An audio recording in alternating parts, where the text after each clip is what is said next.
position. And apply it to this. Now we go down to game data, and we can go to party, and this will be party member 1. So you see here, you got party member 1, 2, 3, all the way down to 8. These are all, I guess, the maximum amount of party members, or the ones that you can have at maximum in your party. I guess you can have some of those reserves. But these slots right here, 1, 2, 3, 4, these are for the usual party members that are in the party. Party member 1, which is usually the hero.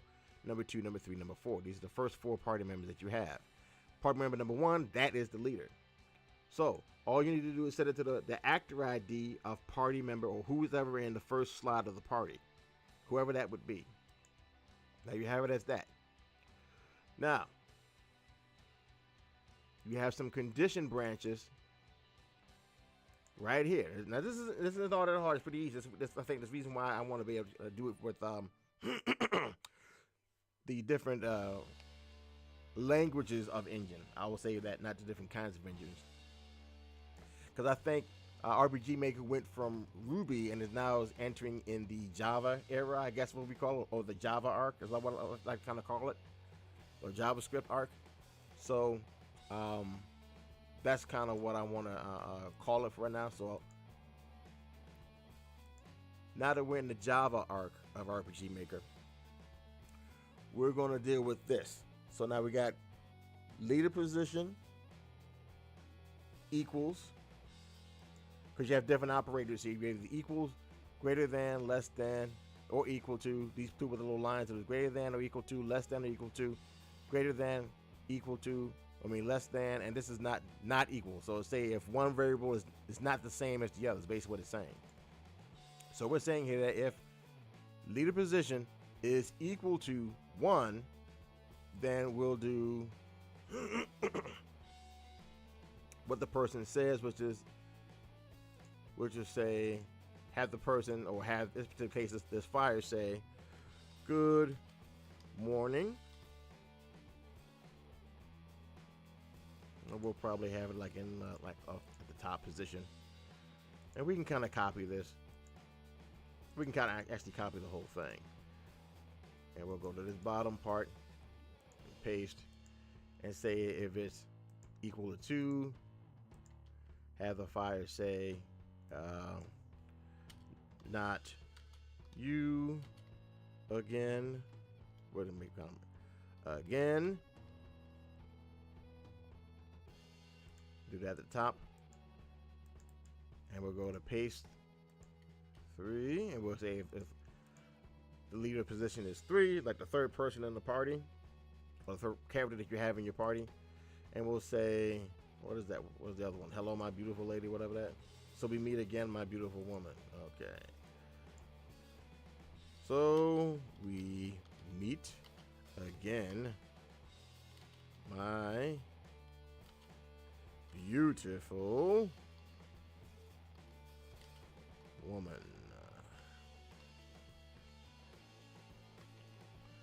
Excuse me. And that's pretty much it. That's pretty easy right there. Self-explanatory, very easy, very quick, very simple. Not all that hard at all, actually, to do. And that's really easy to set up.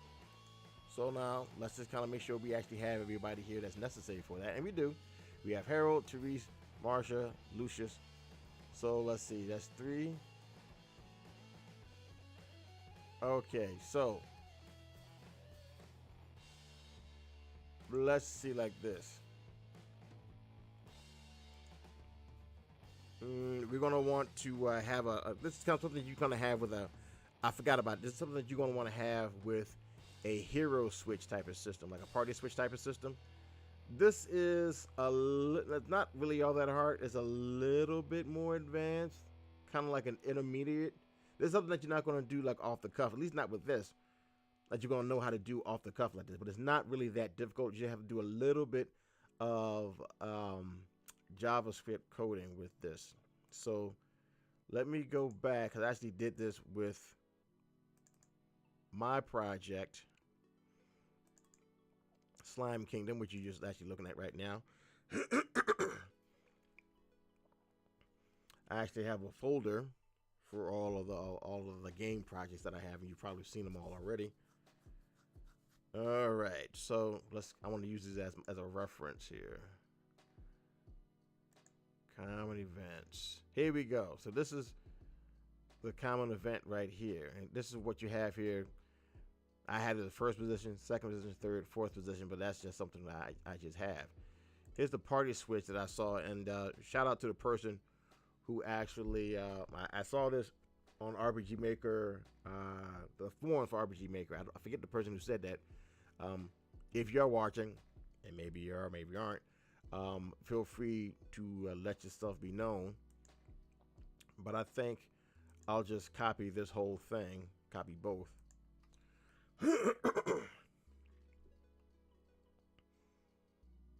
And I think I'll just leave this as, because how we got 4 people, we'll have 4 people. It's just a standard. I did something a little bit different because it could be a chance where it may not be a full party of 3 or 4 or whatever, so you want to have like options just in case. Now there's a way of probably scripting this where you don't have to do all these different common condition branches, but again, that's probably something that's more involved with scripting a little bit, and I'm not really that proficient, so I kind of made something that's kind of like an in-between kind of solution, at least that worked for me. So now that we have that copied, we're going to paste it here. And here's what this is. You have this kind of come up and it says party change time, and it's probably so I shuffle the party around. And what you have here, whoa. I think I might want to take this out. Because I'm gonna have to make different ones here. So let's go with this. I'm gonna have to make different variables that actually gonna record the different positions of the players. So pause 1, pause 2, pause 3, pause 4. So this is a position 1, 2, 3, all the way down to 4. So we're gonna go with 1. Game data. Let's see. Because I did this one a little bit differently. So this is gonna be member 1 actor ID.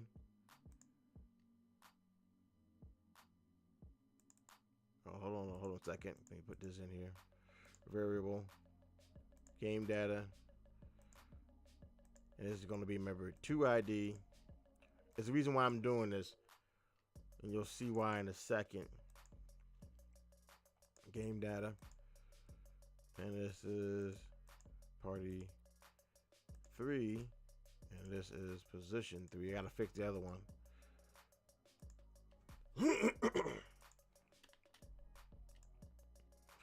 Position 2.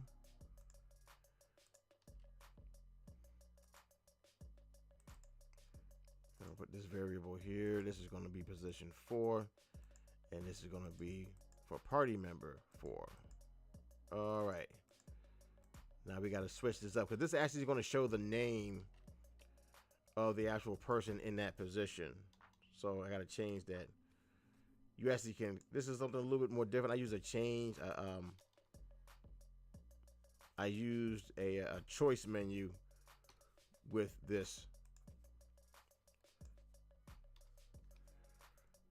And I did this for the purposes of showing the actual name of the heroes or the person, the player that's in that position, or the character that's in that position. Okay. Let's see. This is 1, 2, 3, 4. 2, 3, 4. And you already has the position of 1 already. All right. So let's see. Show choices, part of shuffle time, and it's going to be this is going to be the position. It'll give you the name of the first party member, the second, the third, and also the fourth if it's in there. So this is what it is. So this is going to be the name of the first party member, second party member, third party member, fourth party member, and you can actually choose the name of the person. And when you do it, you see this bit of code right here. This is in JavaScript. What it does, it swaps the party order of the person, of the two people in the particular positions. So what this is game party. So this is the game party. You can swap the order of the people in the party. So this is 0, which is the first position in the party, and then this is 1, which is the second. Now I know it doesn't look, right. It may be counterintuitive, but in most programming languages, the very first number that you start with any kind of an array, which is basically a sequential group of numbers, it starts from 0, not from 1. I think with the exception of Lua, that's the only thing that I've seen that actually is different.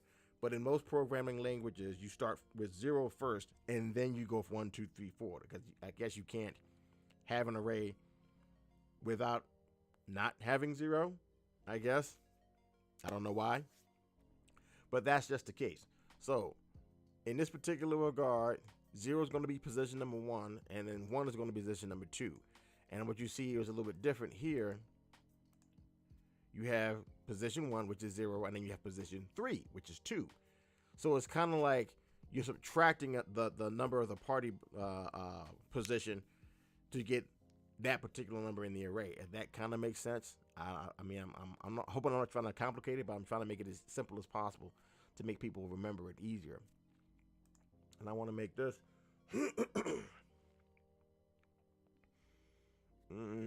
Let's see.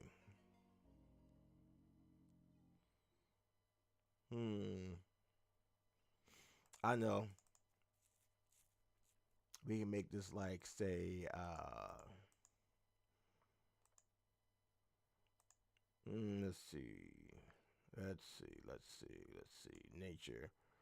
We could make this a talking cat. Or like a fairy, whatever, that you can use to change the party if you want.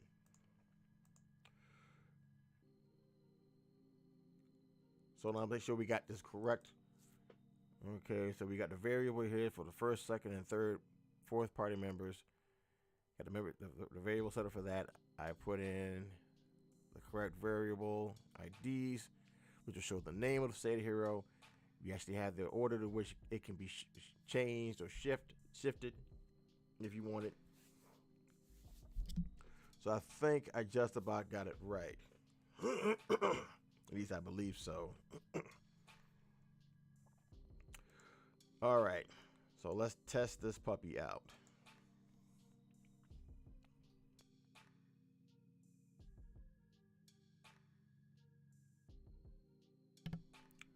Excuse me a second. I just wanted to take care of something real quick.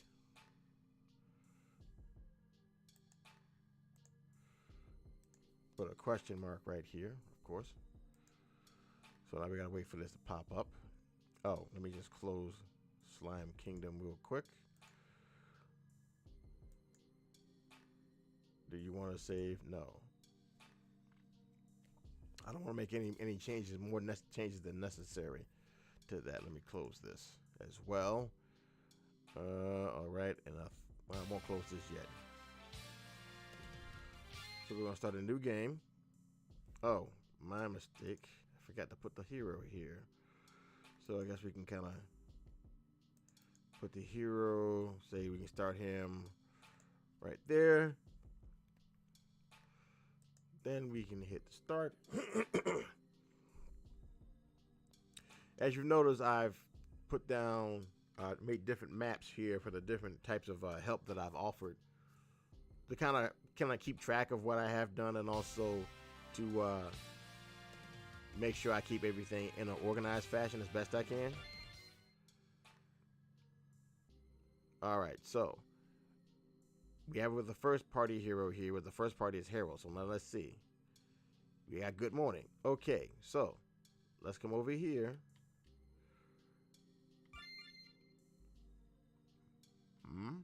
Oh, wait. I think I gotta make sure he has the ability to have all followers, which I don't think I did, so that didn't change anything.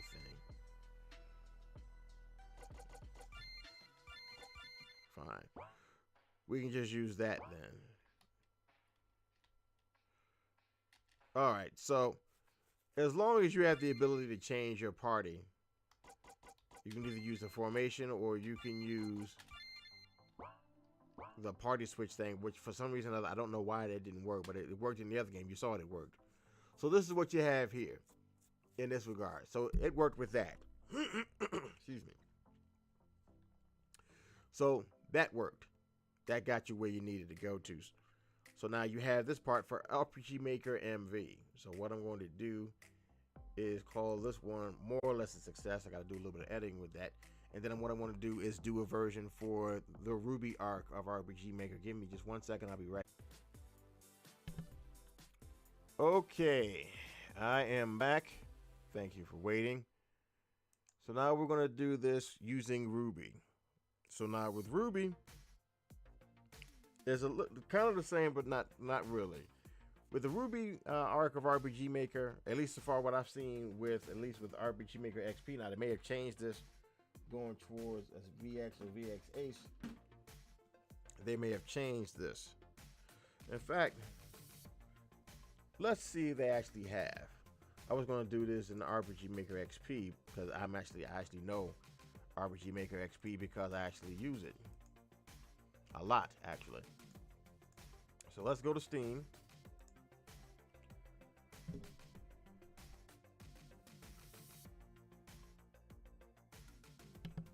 Excuse me. We're going to go to software. We'll go to VX Ace. I want to see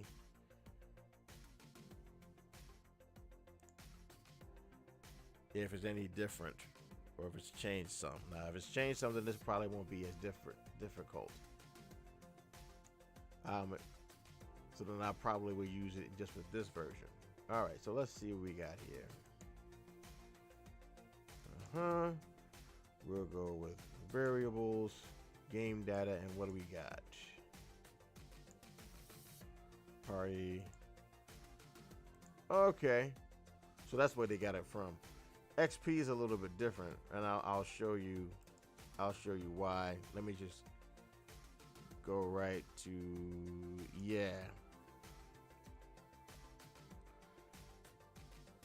XP doesn't do that. Variables. You go to character, you get the characters map. You get the map ID, you get party members, but you don't actually get the party members ID here.